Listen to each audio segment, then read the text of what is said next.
and sometimes unbearable to hear the screams of other people being tortured, especially when someone, you know, from the 9 cells around me get pulled out, and a few minutes start hearing that person screams from the floor, from the torture floor. The back cell behind my cell was a cell where they kept women and children were there from, at one time I remember there were about 10 children and 20 women, and children were from toddlers to 10 years old and above. Spent all that time there. However, in mid-June, that means about 6 weeks into my imprisonment, they told me that I was going to be released, and they decided to release me because they found absolutely nothing against me. So I became happy. I was counting down the days to my release. But what I didn't know was that what the RCMP and the Canadian officials were actually doing in Canada, and this is a memo from that time. That's the time when the Syrians decided to release me, and in that meeting, and in this memo even from the RCMP, the RCMP were going to the States, in Washington, doing PowerPoint presentations to the American intelligence community, convincing them that I was so terrible and I was a person whom they should investigate and launch an investigation, and they labeled me as Al-Qaeda central figure in Ottawa. Yet the Americans, with the hype, and remember this is 2002 and 2001. Yet the Americans did not get convinced that there was apparently more interested enough to facilitate my miseries. He was facilitating for the liaison officer. He got him a meeting with the head of Syrian military intelligence. We don't know much of what happened during that meeting, except from a brief debriefing meeting after. Apparently, during that meeting, the RCMP officer was trying to broker a deal with the Syrian military intelligence. And as a result of that deal, it says Mr. Covey, who was the liaison officer, thought I'll never return back to Canada, I'll never be back in Canada. Well, I guess he's wrong. It's a joyous place in Syria. Who have the right to take away my freedom or any person's freedom without due process?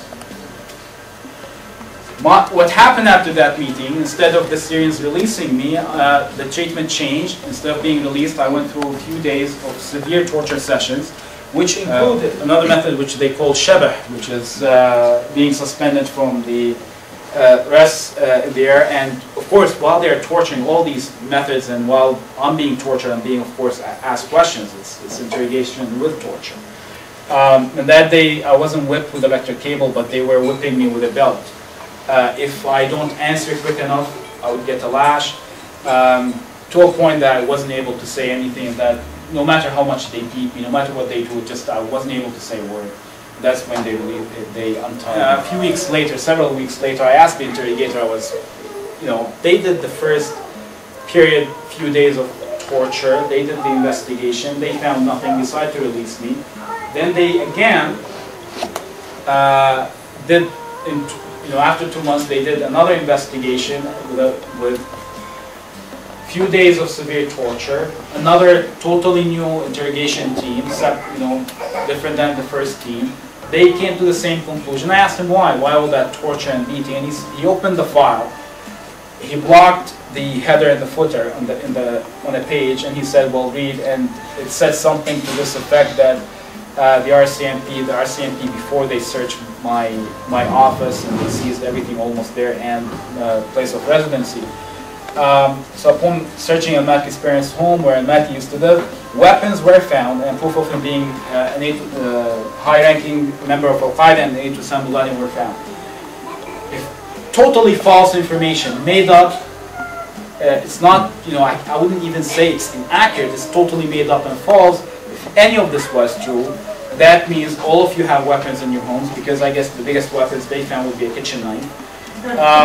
And if any of this was true, why am I standing here? I mean, if they have these evidence that they found that linked to Al-Qaeda, why didn't they produce any of it? Even to the Syrians, they didn't produce it.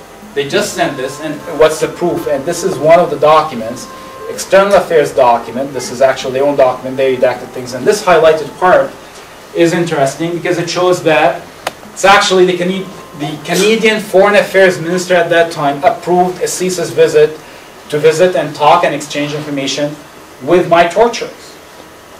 And after that meeting in Syria between CSIS and my torturers, I was interrogated for a number of weeks and threatened with torture repeatedly. Now, did they know that I would be tortured? Or they were just totally ignorant? Well, from the evidence we have seen in O'Connor report, the RCMP and CSIS and External Affairs, all of them, they were fully aware, even though, by the way, they denied initially, but it turned out they were fully aware that Syria tortures people. The ambassador himself signed on a couple of reports which says that Syria tortures people, even though publicly, in a public hearing, he denied the knowledge that Syria tortures people. So he actually was lying. He was in a public hearing, he said things, and in a secret hearing, he said something else. And the reports that he signs were different. But the public were not privileged to seeing these reports because they were deemed national security. However, they knew, one of the people advised the RCMP that if they send questions to Syria for the Syrians to interrogate me on by proxy, was the ambassador. However, the RCMP decided to send their questions anyway. And people says, initially I used to think, well, they didn't care. Well, as time progressed and as I think more about it and more information comes, to me the question now is that, is it that they just simply didn't care, or is it really that they wanted me to be answering these questions under torture? Because a lot of the questions I was asked in Syria, I was asked the exact same questions. Back in Canada before that by CSIS, and I answered all these questions. So the questions were the same, the person answering myself is the same. So were the Canadian officials hoping that the Syrians with their methods would be able to get different answers from me? Now, after they knew that I might be tortured if they sent questions and stuff, they actually did send the questions. The RCMP gave the questions to the RCMP liaison officer, who in turn gave them to the Canadian ambassador in Syria. The Canadian ambassador gave them to the Canadian consul in Damascus, whom he went and gave them to his personal contact in the torture house I was in. And at that time, Meher was still even in that intelligence branch. They gave the questions on the 15th. The next day I was interrogated on these questions. And I was told clearly by that time that the questions received from Canada, and there was a huge report with the questions, and they threatened with the severe torture at that time. After 22 months, 7 days, I was released on bail. Officials, when they met him in Egypt, that he was tortured in Syria. Meher, when he got back to Canada, publicly, which was aired on national TV, almost every station carried it, on national radio, and almost every local and national station carried it, international stations carried it, almost every newspaper, he said that he was tortured in Syria, and I was being tortured worse than he did in Syria. Muayyad Nuruddin, he got released, and he told the Canadian embassy, and publicly in a public conference, in a press conference, he said that he was tortured in Syria, and the well-known human rights record in Syria. The Canadian government did not demand a consular visit. Actually, I never received a consular visit at all within these 2 years, almost. Never demanded that a doctor would see me, even though they heard from Meher that I was, privately, I knew that Meher spoke with the External Affairs Minister personally and told him my situation, and he spoke publicly. But the embassy never demanded the Syrians that they want to send a doctor to check on how I was doing. And they never escalated the issue to the highest levels to make sure that I was not tortured anymore.